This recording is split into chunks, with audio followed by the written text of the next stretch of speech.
Dunton Locks Pottery is located 2 miles south of Detroit Lakes, off Highway 59 by Dunton Locks Park. Open daily 11 to 4. For a closer look at Phil Holtan's woodturning, call 346-4780. Hi there, everybody. My name is Phil Holtan, and I'm a woodturner. And I'm very happy to welcome you to my shop today. This is my woodturning shop on Big Pine Lake near Perham, Minnesota. I've been a woodturner for over 30 years, and I'm very pleased that I get to invite you to find out more about woodturning and about my work, my craftsmanship.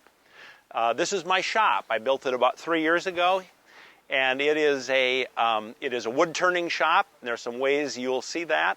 It's also a very Norwegian shop. So it's based on a design called a stabur, which is not a house, but kind of a barn storage room in Norway.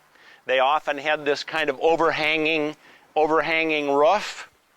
Often they would have some columns, and these are patterned after some of the columns of staburs in Norway.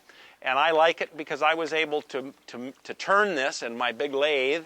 It came from an electric power pole, and it's cedar from the probably 1950s, but I've recycled it, and I think it looks pretty cool and make sure people know that this is a turning shop. Something else you'll see about my shop here is that I have some of my raw material here. So wood turners like unusual kinds of wood. We generally start with a tree. We don't start with a lumber yard, we start with a tree. So I have here some burls, some maple, some basswood that I'm working on, some slabs of birch that I'm making salad bowls out of. And so here's my storage, my material right here, some inside and some outside. But you can see this is a woodturner shop. And I think I'm going to invite you in right now so you can see what it looks like inside.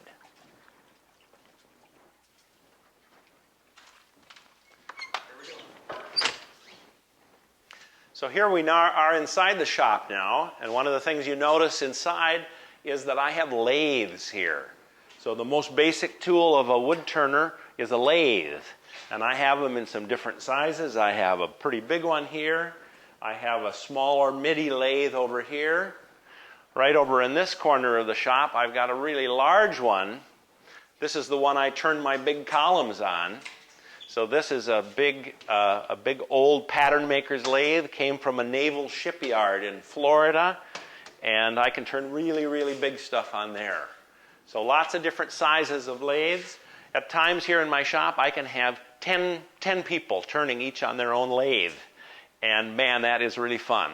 And that really was my dream about this shop, that I would have a shop of a size and equipped well so that I could have lots of people learning how to turn here. Sometimes I have 10 to 20 little kids turning pens in here, and that is, it just doesn't get any better. So let me just show you a little bit more then. So I have my lathes here. There are lots of specialized tools that wood turners have. So I have bowl turning tools and spindle turning tools, and lots of different kinds of chucks, ways to hold bowls. Specialized tools of different sorts. And in the next year, we get together once a month, I'm going to show you different kinds of projects that I do and special tools. And part of the reason is I hope that you might want to get interested in wood turning and try it yourself. I think right now I'm going to walk over and I'm going to show you some of the kinds of things that I make in my shop. And that could be things like furniture. Here's the top of a stool that I've done, and we like really unusual wood, so it doesn't look like it came from a lumber yard. Here's a Windsor chair, one of the favorite things I've ever made, and it's pretty unique, very springy wood. It's a very, very comfortable chair. But mostly I'm a bowl turner, so I make lots of different kinds of bowls. And they tend to be natural edges. So if you see, some of them have bark. Some of them have bark on them. Many of them are burls. We'll tell you more about that. at different times. So lots of different kinds of bowls, platters back here. Here are some salad bowls. And if I can, I'll try to use pretty unusual wood so it doesn't really look like a salad bowl that came from a store. It looks like something more natural and unusual. I can turn pieces of wood that don't look round at all. So sometimes people think, well, something that comes off the lathe has to be very round. But look at how unusual these bowls are. They look like butterflies or something like that. But those are turned on the lathe as well. I have some collaborators that I work with. And so one of the things I'm pretty proud of is that I supply some bowls to some rose-malling painters. And they just do some incredible work. I'm pleased to give them some good raw material, and then they go from there. I do some other things. These are called hollow vessels. So these are pieces that I have taken and hollowed the inside out. They're very light, like an egg almost, an eggshell. And then you see this is threaded.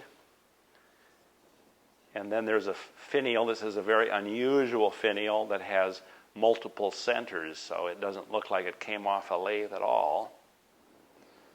But also I could do all sorts of different kinds of spindles, like stairway spindles or columns outside here. So these are some of the kinds of things that I make, and I'm going to be really enjoying showing you these. Just a couple of other things. I do some pens. Here's some kind of fancy pens that I have a kit, but this is just starting with a really basic kind of piece, and this is something that I do with little kids, even up to 6 years old and up, and they just love that they can make something themselves out of some simple wood. They're very excited about that. And sometimes this is one of my specialties, is to make these trees. So one of my programs, I'm going to show you how I cut all these loose, and sometimes I make those really tiny. Can you see? That's about the size of my thumbnail. Very tiny with all those loose rings. And here's some things that some other friends of mine are made. Just a perfect little miniature reproduction of a vase. So it's going to be fun to show you some of these things in my shop. I'm going to walk over here to the lathe again to just show you, describe a few more of my projects. So in the next coming months, I'm going to show you how I turn from a tree to a bowl. I'm going to show you how to turn a baby rattle. I'm going to show you how to do one of the hollow vessels. I'm going to tell you about what I do with wood, taking all the different kinds of wood that I have and what would make something interesting to turn. Would it be wood that has interesting color, that has interesting figure? Those are things that I really like to do as well. And one of the reasons that I'm interested to show these things is because you might want to learn how to turn from me. So I'd be very happy to show you how I do this. And for about 30 years, I've had people coming to my workshop and taking 2 days and learning how to go from this, from a log that came from a tree, and through the different steps until finally they go home with a bowl or two that they've made, and they are extremely proud of that. I also do some shows, so some of you may have seen me like at Phelps Mill or the street fair in Fargo, different places like that, and I'm often demonstrating turning baby rattles or things there. So again, I'm very pleased to have you here, to welcome you to my shop. In the next year, I hope you'll become pretty comfortable here too. And so thanks for joining me today in my wood turning shop. I'd love to help you find a beautiful piece of my wood turning for your home or for a gift, or to teach you how to turn wood yourself at one of my workshops. I have 2 videos that would also help you learn to turn.